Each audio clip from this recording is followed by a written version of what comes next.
Hello student, a very fine good morning to all of you. Student, now we have to study lesson 8, chapter name, Keeping Safe. This is the chapter name. Student, let's write down lesson 8, chapter name, Keeping Safe. Keeping safe, it means अपने आप को safe रखना, सुरक्षित रखना. So student, in this chapter on previous day we had studied about first aid. And student, now we have to study giving first aid.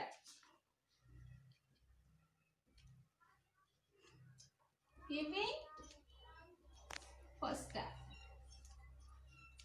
Student, in this topic we will study about how can we give first aid to any injured person. Student, we should know how to render first aid for minor injuries. हमको जानना चाहिए कि minor injuries में कैसे हम first aid देंगे किसी को. Okay student, now I going to tell you some method by which you can give first aid to any injured person. Okay student, wash your hand before touching the wounds. Wash your hand properly. अपने हाथों को अच्छे से धोना है. किसी को भी अगर आप फर्स्ट एड दे रहे हो तो उसको फर्स्ट एड देने से पहले wash your hand properly with the help of antiseptic lotion. Okay student, clean wound with the cotton and water. और wound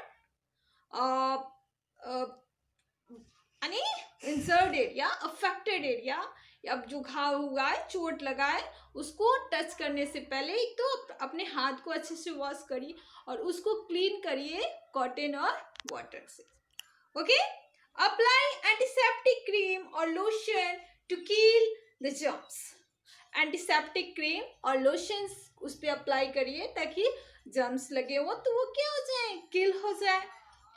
cover the wound with bandage, और वॉन्ड को बैंडेज से कवर करना है. Okay student, if there is bleeding a properly tied bandage stop flow the blood. और करना क्या है, you have to tie proper bandage on affected area on the wound. यानी affected area जहाँ injured area है body पे, उस पे प्रॉपर बैंडेज करना है. Okay student, next, in a case of burn pour some clean cold water on the affected area and apply some ice. In the case of burn, अगर किसी को जल जाता है तो क्या करना है कि कोल्ड वाटर से उसको वॉश करना है अच्छी तरह से और उस पे क्या करना है, आइस को अप्लाई करना है.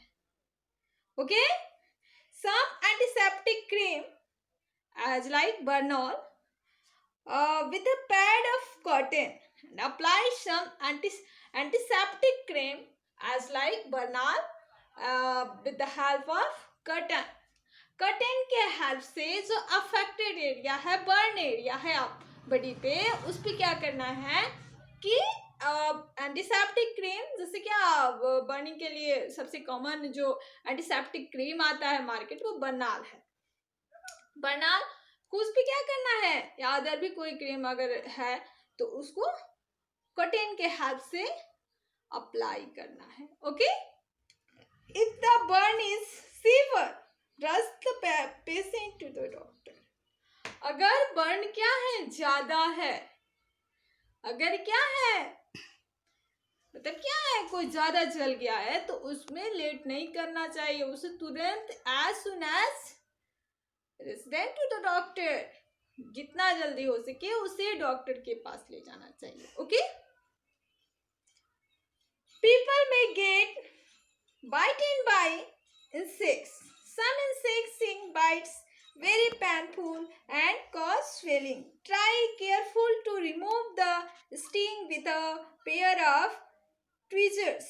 apply a paste or baking soda and cold cream is the pain.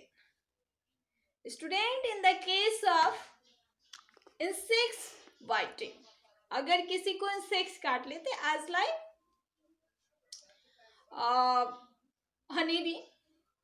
Honey भी कट करते हैं तो बहुत पेनफुल होता है. बहुत भी ऐसे इंसेक्ट्स हैं जो क्या होते हैं कटिंग करते हैं तो वो क्या होता है बहुत सारे एंट भी हुए, हनी भी हुआ. तो उसको अगर ये इनके इंसेक्ट्स कटिंग के केस में करना क्या चाहिए कि आपको जो ट्वीजर्स आते हैं चिमटे, उसके हेल्प से केयरफुली उसके स्टिंग को निकाल देना चाहिए. ओके, और उसके बाद से कोई कोल्ड क्रीम उस पर अप्लाई करना चाहिए. इससे क्या होगा कि पेन कम होगा, स्वेलिंग भी कम होगी. Okay, Cleanser the lotion and also be used reduce itching. और क्या करना है कि लोशन उस पर अप्लाई करना है और उसमें इचिंग होती है. इचिंग यानी खुजली होती है. तो अगर इससे क्या होगा कि आप उस पर लोशन लगा के अप्लाई करोगे, इससे आप इचिंग से बच सकते हो. Student, next topic is when someone faints. When someone faints. When someone faints, it means अगर कोई बेहोश हो जाता है, फैंट हो जाता है यानी मूर्छित हो जाता है, तो उस कंडीशन में क्या करना चाहिए? Student, when someone faints, make him lie down. अगर कोई फैंट हो गया, मूर्छित हो गया, तो उसको सबसे पहले क्या करिए? लाई डाउन, लेटा दीजिए. Okay student, the head should be lower than the body and so that the brain gets extra blood supply and oxygen. There should be good supply of fresh air. Okay student, आप क्या करोगे और कैसे लेटाना है कि उसका head क्या हो, तो ऐसे डाउन में हो, यानी थोड़ा सा डाउन करके उसके हेड. तो ऐसे जब आप करोगे तो वो क्या होगा, ब्लड की सप्लाई अच्छे से होगी ब्रेन में. और जब ब्लड की सप्लाई अच्छे से होगी तो सफिशिएंट अमाउंट में क्या होगा, ऑक्सीजन ब्रेन तक पहुंचेगा और help him to keep calm and quiet. और जितना हो सके शांत रहे वहां पे. नहीं कि कोई फैंट हो गया, मूर्छित हो गया, तो उसके आसपास शोरगुल हल्ला बिल्कुल नहीं करना चाहिए. It can be dangerous for him. ये उसके लिए डेंजरस हो सकता है. Okay student, let him rest for about half hours and always keep handy first aid box ready. और उसके आधे घंटे तक उसे आराम से लेटा देना चाहिए. कैसे? हेड क्या हो, डाउन में रख के. ओके, और फर्स्ट एड बॉक्स हमेशा रेडी रखना चाहिए. Student, this is your chapter keeping safe. Student, now your chapter complete. And student, if you have any problem in this chapter, you can ask me. Okay student, and homework for today, you have to do